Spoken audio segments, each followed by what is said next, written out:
बिस्मिल्लाहिर्रहमानिर्रहीम अस्सलाम वालेकुम नाज़रीन मोहतरम। आज हम आपको सऊदी एम्बेसी के गुज़िश्ता हफ्ते और आने वाले हफ्ते के बारे में अपडेट देने जा रहे हैं। इस अपडेट में हम आपको ये बताएंगे कि गुज़िश्ता हफ्ते सऊदी एम्बेसी में 50 पासपोर्ट का कोटा रहा और नॉर्मल रूटीन में काम होता रहा। खर्चे ऑलमोस्ट चलते रहे, लेकिन अकद अमल के ऊपर सख्ती का निज़ाम ज़्यादा रहा। अकद अमल के ऊपर हर किस्म की सख्ती रही। गुरफ़ा तजारिया, फ़ॉरेन अफेयर से अटेस्टेशन और कफ़ील के ओरिजिनल साइन, ये वो सारी चीज़ें बाकायदगी से चेक होती रही। जिसके कफ़ील के साइन में फ़र्क था उनके पासपोर्ट भी रिजेक्ट कर दिए गए, उनके वीज़े भी नहीं लगाए गए। जिनके कैंडिडेट के साइन में फ़र्क था उनके पासपोर्ट भी रिजेक्ट कर दिए गए, उनको भी नहीं लगाया गया। यानी जो सऊदी अरेबिया से अकद अमल ओरिजिनल आ रहा था उसके ऊपर कफील और कैंडिडेट दोनों के सिग्नेचर चेक किए जा रहे थे। और जो वहां से किसी एक ही मकतबे अमल से निकाले जा रहे थे एग्रीमेंट, और उनके तमाम के तमाम अकद अमल उतार के रख लिए गए हैं सऊदी एम्बेसी के अंदर, ताकि उन एजेंसियों को ब्लैक लिस्ट कर दिया जाए। और ये काफ़ी ज़्यादा अफवाहें हैं, जिन लोगों ने 2 नंबर या गलत बयानी करके गलत अकद अमल लगाए थे उनको वार्न कर दिया जाए या उनको ब्लैक लिस्ट कर दिया जाए। गुज़िश्ता वीडियो में हमने आपसे कहा था कि chairman vice chairman pupa Adnan Paracha की मुलाकात हुई है कौंसल जनरल कराची कौंसलेट में। उसमें उन्होंने यही कहा कि हम आपके लिए आसानियाँ पैदा कर रहे हैं, आपको हम मज़ीद फैसिलिटेट करेंगे, आपके जितने मसाइल हैं वो हम आपके हल करेंगे। प्रमोटर के कुछ लाइसेंस फंसे हुए थे, कुछ लॉगिन आईडीज़ का मसला था, वो हम हल करेंगे। उसके साथ साथ जो कैंडिडेट्स थे, एम्प्लॉयर थे जिन्होंने बाहर जाना था, उनके वीज़ा के मसाइल को भी हल किया जा रहा है, जिसमें काफ़ी ज़्यादा हद तक ये किया जा रहा है कि उनके वीज़ा ट्रेड को बेहतर किया जा रहा है। वीज़ा ट्रेड में नेफ्टेक को इंट्रोड्यूस करवाया जा रहा है, और साथ ही साथ उनके नेफ्टेक के जो इश्यूज आ रहे थे उनको रिजॉल्व करके उनके वीज़ा स्टैंपिंग की तरफ जाएंगे और अकद अमल को बेहतर अंदाज में प्रेजेंट किया जाएगा। कोशिश यही है कि अकद अमल स्कैन लिया जाए, स्कैन के ऊपर वीज़ा लगा दिया जाए, ना कि ओरिजिनल लिया जाए। इसकी उन्होंने यकीन दहानी तो करवाई है, लेकिन अभी तक इसके ऊपर अमल पैरा नहीं करवाया गया। कोशिश यही की जा रही है कि मैक्सिमम बर्डन डिवाइड हो के इस्लामाबाद जाए, कराची और इस्लामाबाद में ये रेगुलर चलता रहे।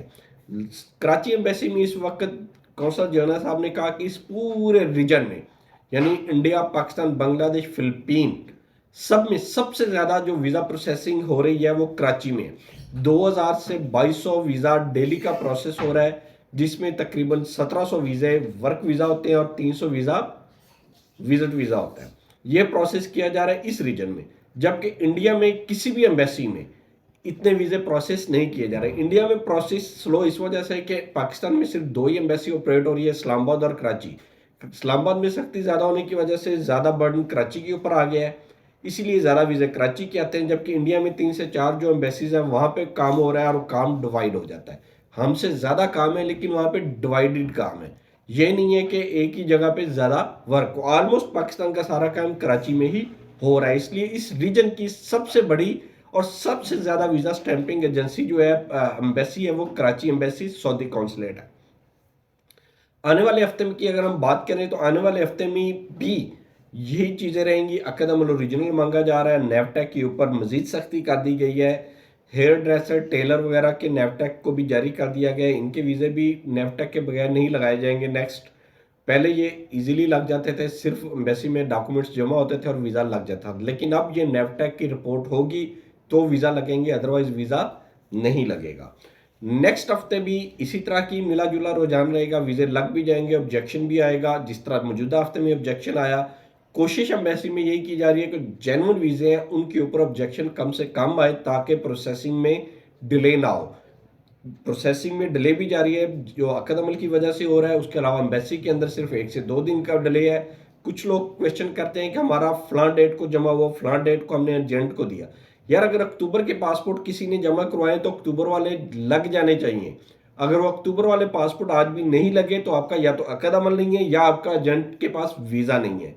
ये 2 चीज़ें आपने नोट कर लेनी है। अगर वीज़ा मौजूद है, हर एक चीज़ ओके है, तो वीज़ा लग जाता है मैक्सिमम 1 हफ्ते में। सम टाइम किसी एक आधे को इशू आता है कि अकद अमल की वजह से कोई मसले मसाइल आ रहे हो तो आ रहे हो। उसके अलावा अगर आप कुछ लोग कमेंट्स में बताते हैं कि अकद अमल में भी हमने ओरिजिनल दिया, ये भी ओरिजिनल दिया, हर एक चीज़ पूरी है, इसके बावजूद वीज़ा नहीं लगा, एक में हो गया, तो ऐसा कोई सूरत हाल नहीं। कि आपके डॉक्यूमेंट पूरे हैं और वीज़ा 1 माह डिले हो। 2-4 दिन, हफ्ता तो समझ आता है, लेकिन ज़्यादा दिन ये बात समझ नहीं आती। वो आप अपने एजेंट को खींचें, उनसे बात करें कि आपने ये क्यों डिले कर रहे हैं। लिहाजा इस मिले जुले रुझान में थोड़ा सा सब्र का मुजाहरा करना चाहिए। आपको डॉक्यूमेंट्स पूरे करने चाहिए, नेफटेक के और बाकी सारी चीज़ें। डॉक्यूमेंटेशन के ऊपर हम एक वीडियो आपके लिए बना देंगे ताकि आपको डॉक्यूमेंट कलेक्ट करने में आसानी हो। हमारे चैनल को लाइक करें, सब्सक्राइब करें और इन्फॉर्मेटिव वीडियो को ज़्यादा से ज़्यादा शेयर करें। अल्लाह ताला आपका हामी और नासिर हो। अल्लाह हाफिज़।